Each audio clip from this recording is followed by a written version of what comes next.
দেখুন কে কোথায় ব্যক্তিগত কি বলছে আমি জানি না। আপনি সেই জেলায় মানুষ না কে কোথায় ব্যক্তিগতভাবে কি বলছে আমার জানা নাই। এই সমস্ত অবান্তর দাবিকে সমর্থন করতে পারে না।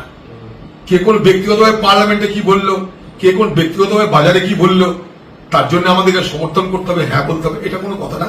মুর্শিদাবাদ জেলায় হ্যাঁ সংখ্যা লঘু মানুষ বলতে যা বোঝায়, অর্থাৎ মুসলমান কমিউনিটি বলতে যা বোঝায়, সেটা মুর্শিদাবাদ জেলায় তার সংখ্যাধিক্য, অর্থাৎ তার সংখ্যা আজ থেকে নয়, স্বাধীনতার আগে থেকে বরাবর সেখানে বিরাজ আছে। মুর্শিদাবাদ তাই স্বাধীনতার পর দুদিন পরে সেখানে স্বাধীন হয়েছে, কারণ মুর্শিদাবাদ পাকিস্তানে চলে যাওয়ার ব্যবস্থা হয়েছিল। তো সেখানে মুসলিম জনগোষ্ঠী আজকে নয়, সারা জীবন ধরে সেখানে বেশি, নতুন করে এটা আবিষ্কারের কিছু নেই। মালদাতে মুসলিম জনগোষ্ঠী এরকমই, আজকে নতুন কিছু আবিষ্কার নাই এগুলো। অতএব এই সমস্ত অবান্তর কথা কে বলতে চাই না, কেন বলতে চাই না, এগুলোকে সমর্থন করার কোনো প্রশ্ন ওঠে বলে আমি মনে করি না। পাচ্ছে না, চেষ্টা করছে যে রাহুল গান্ধীর উত্থান ঠেকানোর জন্য। উনি নিজের পাশে আরেকটা চেষ্টা করছেন যে আমি যা বলি দেখো বিরোধীরা তা শুনে চলে, সেটা দিয়ে চেষ্টা করছেন, পারছেন না। এটা কিছু না, মনে প্রাণে জানে রাহুল গান্ধীর জাতীয় মঞ্চে উত্থান মমতা ব্যানার্জির না পছন্দ, মমতা ব্যানার্জি পছন্দ করছেন না।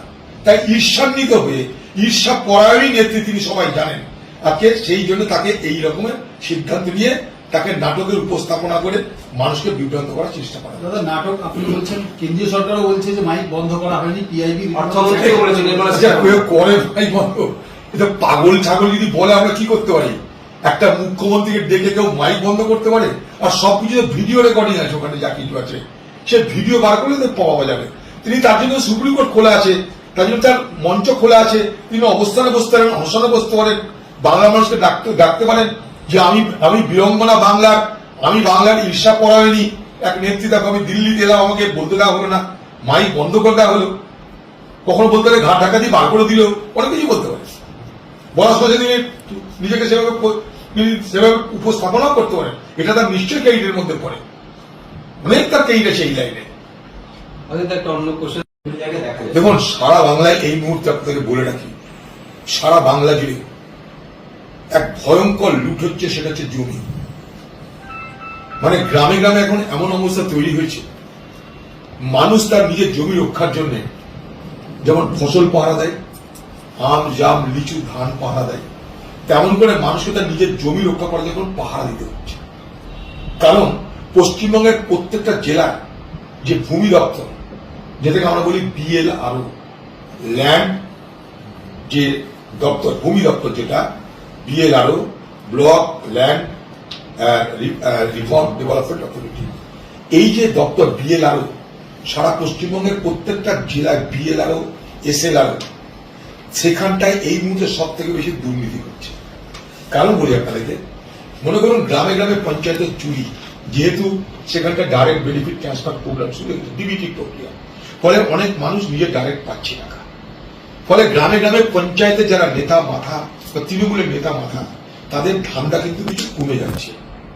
ফলে এখন ধান্দার নতুন জায়গা কোথায়? কয়লা ব্যাংকো, সেখানে প্রবলেম হচ্ছে, গরু পাচার, সেখানে তো প্রবলেম হচ্ছে। নতুন ধান্দার জায়গা হচ্ছে জমি। আপনার জমি আপনি নিজেই জানেন না কখন সেটা বেহাত হয়ে যাচ্ছে। এইভাবে পশ্চিমবঙ্গের জমির কনভার্সন ভয়ঙ্কর হয়ে চলছে। এইগুলি এক একটা উদাহরণ আপনারা দেখে জানি না, এটা কিন্তু ব্যাপকভাবে চলছে, ব্যাপক মানে ব্যাপকভাবে। তার জন্য বাংলার মুখ্যমন্ত্রীকে কথা বলতে হয়েছে যে জমির নামে ঘুঘুর বাসা চলছে, ভূমি দপ্তরগুলো ঘুঘুর বাসা, এটা আমি না, মুখ্যমন্ত্রীকে বলতে হয়েছে। আমি নিজে জানি এগুলো। মনে করুন কোনো বাড়িতে আপনি হয়তো দিল্লিতে চাকরি করছেন, আপনার মা আপনার গ্রামের বাড়িতে আছে, তার হয়তো বয়স হয়ে গেছে, আপনি সবসময় যেতে পারছেন না, সে তাকে তার জমিটা রাতারাতি বেহাত করে নিচ্ছে, বদলি নিচ্ছে দলিল, সমস্ত ফর্জ ডকুমেন্ট দিয়ে, মিথ্যা সমস্ত ডকুমেন্ট দিয়ে। এইবার যখন আপনি জানতে পারছেন, তখন দেখছেন আমি তো বিপদে পড়ে যাবো। আপনি ভাবছেন আমি দিল্লিতে চাকরি করি, এখান থেকে মাকে গিয়ে কি করে প্রোটেকশন দেবো? মা ভাবছে ছেলে তো চাকরি পেয়েই গেছে, সংসদে চলেই যাবে, আর জমি ঝামেলা করলে আপনি, আচ্ছা বাবা বলো কি করতে হবে, তোমাদের জমি তোমরা বলো কত দাম দেবে। এইভাবে জলের দ্বারা জমি খরিদ করে নিয়ে দেখানো সেটা বৈধ। আপনি জমি বিক্রি করতে চাইছেন না, কিন্তু আপনাকে বাধ্য করা হবে। যদি বাধ্য না হন আপনি, জমি আপনার কিনে নেওয়া হবে। বড় অদ্ভুত চলছে। তার সঙ্গে যেটা জলা জমি, সেটাকে ব্যবসায়ী জমিতে কমার্শিয়াল কনভার্সন হয়ে যাচ্ছে। মানে কোন জমির ক্যারেক্টার দিনে রাতে চেঞ্জ হয়ে যাচ্ছে। সকালে যাচ্ছে, রাতে চাচ্ছে। এখন পশ্চিমবঙ্গে কটা নদী আছে, সেই নদীগুলো বাঁচবে কিনা সেটা দেখতে হবে। বাকি খাল বিল জমি জমি আর বাঁচবো না।